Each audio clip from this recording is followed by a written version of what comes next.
গতকাল বৃষ্টিতে পানি বেঁধে গিয়েছিল, আজ মোটামুটি একটু শুকনো দেখছি। এই যে জানি না হবে কি না, যেহেতু বৃষ্টি বাদলের সময়, তারপরেও চেষ্টা করলে তো দোষ নাই। এই যে এই গাছটা আমি লাগিয়ে দেব।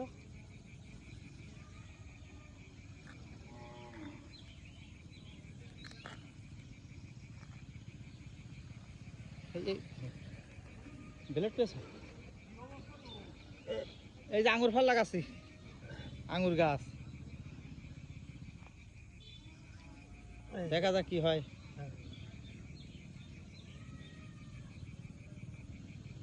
এই যে লাগিয়ে দিলাম। আপনারা দোয়া করবেন যেন গাছটা ভালো হয়। এরকম সবগুলো এরকম গাছ লাগিয়ে দেবো, এখন দেখা যাক কি অবস্থা হয়। ইনশাল্লাহ ভালো হবে ইনশাল্লাহ। ওই যে সাদা টিপ মার পাবার, হ্যাঁ নাকি কোনটা টিপ? হ্যাঁ, ওই পাশে।